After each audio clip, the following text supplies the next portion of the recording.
Hello student, today we will start our chapter number 7 packing written by Jerome K. Jerome।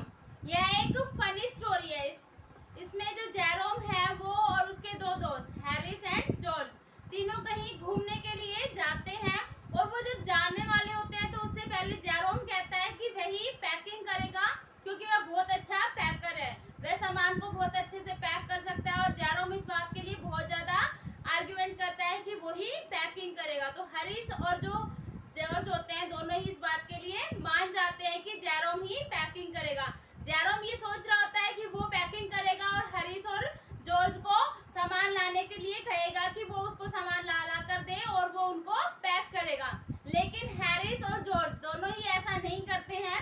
वो अपनी अपनी chair लेकर बैठ जाते हैं और बैठकर सिर्फ जेरोम को देखते हैं। जेरोम को इस बात पर बहुत गुस्सा भी आता है, लेकिन फिर भी वो अपनी पैकिंग करता रहता है। और इस तरीके से जेरोम जब पैकिंग कर लेता है वो बैग को बंद कर देता है। तो हैरिस उससे पूछता है क्या तुमने अपने जूते पैक कर दिए हैं? तो जेरोम को वो याद नहीं आते हैं, इसलिए वो जेरोम दोबारा से बैग को खोलता है और पूरे बैग को खोलकर फिर से उसमें शूज को पैक करता है। इस प्रकार फिर से जब वो शूज पैक करके उसको बंद कर देता है, बैग को फिर से लॉक कर देता है, तब उसे याद आता है कि शायद उसने अपनी टूथब्रश भी नहीं रखी है। फिर वो दोबारा से बैग को खोलता है और एक एक कपड़े को निकालता है, एक एक सामान को निकालता है और फिर लास्ट में उसे अपनी टूथब्रश एक जूते के अंदर मिलती है। इस प्रकार जब वो उसे फिर से बंद करता है और फिर से पैक कर देता है, लेकिन लास्ट में उसे फिर याद आता है कि जो उसका तंबाकू का पाउच था वो कहीं ना कहीं बैग में रह गया है। तो उसके लिए वो फिर से बैग को ओपन करता है और उसके बाद उसे फिर से रीपैक करता है। और इस प्रकार जेरोम जो है वो लगभग रात को 10:05 पर अपनी पैकिंग को खत्म करता है। तो इस तरीके से जेरोम उस पैकिंग को करता है और हैरिस और जो जॉर्ज हैं वो दोनों ही बैठकर उसे देखते हैं। और जेरोम जो है वो अपने आप को बहुत अच्छा पैकर कहता है, लेकिन बार बार वो कहीं ना कहीं किसी चीज को भूल जाता है।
तरीके से जो जॉर्ज और हैरिस है वो अब एक बास्केट पैक कर रहे हैं और लास्ट में देखते हैं कि वो कैसे बास्केट को पैक करते हैं। और इस प्रकार जो वो डॉगी था वो बार बार उन्हें परेशान कर रहा था। He could not be where he was least wanted. जहाँ पर उसे होना चाहिए था या पर जहाँ पर उसे नहीं होना चाहिए था वो वहाँ पर ही ज्यादा मिलता था, यानी कि जहाँ पर उस डॉगी की जरूरत नहीं होती थी वो वहाँ पर आकर जरूर बैठता था। Thus he was a perfect nuisance.